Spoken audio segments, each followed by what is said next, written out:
கிறிஸ்துவில் பிரியமானவர்களே, ஆண்டவராகிய இயேசு கிறிஸ்துவின் நாமத்தினாலே உங்கள் யாவரையும் வாழ்த்தி ஆசீர்வதிக்கிறேன். இந்த நாளுக்கென்று தேவன் நமக்கு அருளி இருக்கும் ஜீவ வார்த்தை யோசுவாவின் புஸ்தகம் 6ஆம் அதிகாரம் 27வது வசனத்தில் இருக்கிறது. இவ்விதமாய் கர்த்தர் யோசுவாவோட கூட இருந்தார், அவன் கீர்த்தி தேசமெங்கும் பரம்பிற்று. என கேட்கிற தேவனுடைய பிள்ளைகளே, இந்த நாளிலே தேவன் 3 விதமாக யோசுவாவோடு கூட இருந்தார். 3 நிலைகளிலே தேவன் யோசுவாவோடு கூட இருந்தார். இவைகளைத்தான் இந்த நாளிலே நாம் தியானிக்க போகிறோம்.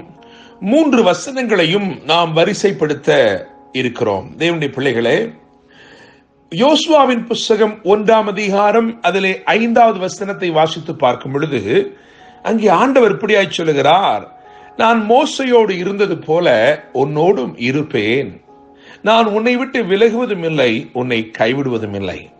என கேட்கிற தேவனுடைய பிள்ளைகளே, அப்படி என்றால் கர்த்தர் மோசையோடு எவ்விதமாய் இருந்தார் என்பதின் வெளிப்பாடு நமக்கு கிடைக்க வேண்டும். மோசையோடு எப்படி இருந்தாரோ அப்படியே அவர் யோசுவாவோடும் கூட இருக்க போகிறார். ஒருவேளை மோசையோடு கூடவே இருந்த யோசுவாவுக்கு அது நன்றாய் தெரிந்த ஒரு சம்பவமாய் இருக்கும். மோசையோடு தேவன் எப்படி இருந்தார் என்பதை இளைஞனாக அல்லது வாலிபனாக மோசையை பற்றி கொண்டிருந்த யோசுவாவுக்கு நன்றாய் தெரிந்த காரியம்.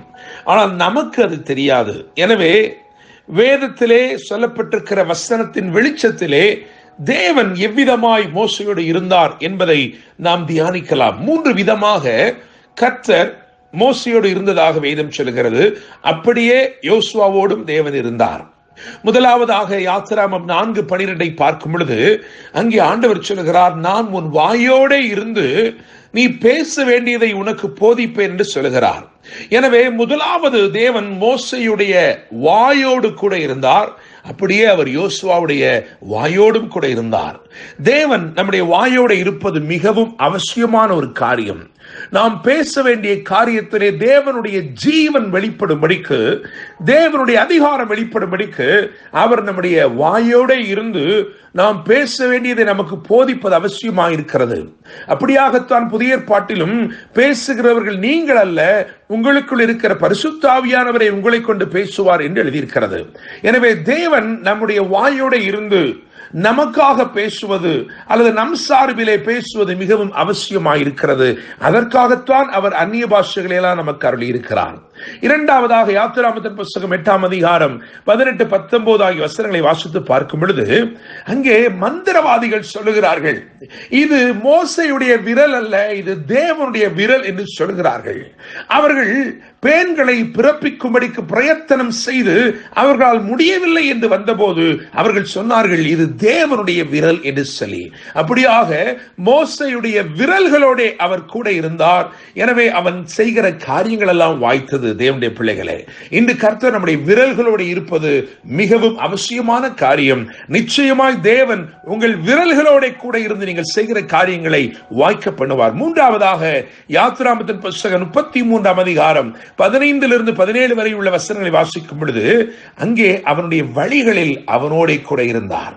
என கேட்கும் தேவனுடைய பிள்ளைகளே, அவர் நம்மோடு கூட வழி நடந்து வருவார் என்று சொன்னால் நம்முடைய பாதைகள் எல்லாம் சமாதானம். தேவனுடைய பிள்ளைகளே, நிச்சயமாக இந்த 3 விதமாய் தேவன் யோசுவாவோடு கூட இருந்தார்.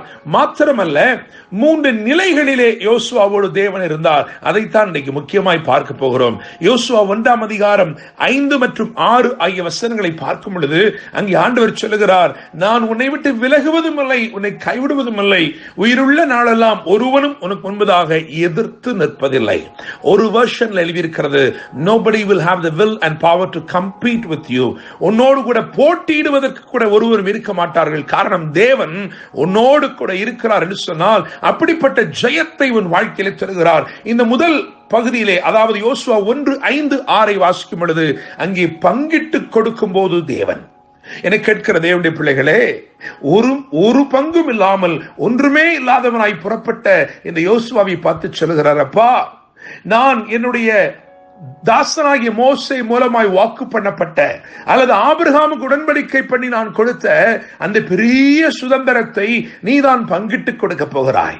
என்னை கேட்கும் தேவனுடைய பிள்ளையே, இதை கேட்டுக்கொண்டிருக்கிற உன் வாழ்க்கையில இப்பொழுது ஒன்றுமே இல்லாமல் இருக்கலாம். ஆனால் இந்த தேவன் உன்னோடு கூட இருப்பார் என்றால் அநேகருக்கு பங்கிட்டு கொடுக்கும் பெரிய ஆசீர்வாதத்தை உன் கரத்திலே அவர் ஒப்புவித்து உன் மூலமாய் அந்த பெரிய காரியத்தை செய்யும் நாட்கள் சீக்கிரமாய் வரும் தேவனுடைய பிள்ளைகளே. எனவே பங்கிட்டு கொடுக்கும் போது தேவன். இரண்டாவதாக யோசுவாவின் புஸ்தகம் 3ஆம் அதிகாரம் 7ஆம் வசனத்தை பார்க்கும் பொழுது அங்கேயும் இதே வார்த்தை சொல்லப்பட்டிருக்கிறது, நான் உன்னோடு கூட இருக்கிறேன் என்று சொல்லி. மோசையோடு இருந்தது போல உன்னோடு கூட இருக்கிறேன் என்று எழுதப்பட்டிருக்கிறது. அங்கே பாதை காட்டும் போது தேவன் என்று எழுதியிருக்கிறேன். காரணம், அங்கே ஒரு பாதை உண்டாக்கி யோர்தானை கடந்து செல்லும்படி ஒரு வழி உண்டாக்கி ஒரு பாதை உண்டாக்கி அற்புதம் செய்திருக்கிறார். எனவே பங்கிடும் போது தேவன், இரண்டாவதாக பாதை காட்டும் போது தேவன், மூன்றாவதாக யோசுவா 6:27 தான் வாசித்த வசனம். யோசுவா 6:27 படி பட்டணத்தை பிடிக்கும் போது தேவன், பட்டணத்தை வசப்படுத்தும் போது தேவன். என்னை கேட்கும் தேவனுடைய பிள்ளைகளே, எதிரடையாய் காணப்பட்ட, தடையாய் காணப்பட்ட இந்த எரிகோவை தகர்த்து தேவன் ஒரு பெரிய ஜெயத்தை, ஒரு பட்டணத்தை பிடித்துக் கொள்ளும்படி அனுக்கிரகம் செய்தார். அப்படி செய்யும் போது ஆண்டவர் சொன்னார், இவ்விதமாய் கர்த்தர் யோசுவாவோட கூட இருந்தார், அவன் கீர்த்தி தேசமெங்கும் பரம்பிற்று என்று எழுதியிருக்கிறது. என்னை கேட்கும் தேவனுடைய பிள்ளைகளே, நான் நம்புகிறேன், விசுவாசிக்கிறேன், இந்த நாளிலே பங்கிட்டு கொடுக்கும் போது தேவன் உங்களோடு கூட இருக்கிறார். அவர் உங்களோடு கூட இருந்து ஆசீர்வதித்து உங்கள் மூலமாய் அநேகருக்கு பங்குகளை கொடுக்கும்படி செய்கிறார். தேவன் இரண்டாவதாய் உங்களோடு கூட இருந்து உங்களுக்கு பாதை காட்டி உங்களை வழி நடத்துகிறார். மூன்றாவதாக தேவன் உங்கள் பட்சத்தில் இருந்து நீங்கள் பிடித்துக் கொள்ள வேண்டிய லாபத்தையும் பிடித்துக் கொள்ளும் படிக்கு கர்த்தர் உங்களுக்கு உதவி செய்கிறார். கர்த்தர் தாமே இந்த வார்த்தைகள் மூலமா இன்று உங்களை ஆசீர்வதித்து உங்கள் கீர்த்தி தேசமெங்கும் பரம்பச் செய்வாராக. என்று அன்புடன் pastor Daniel Moses. God bless you.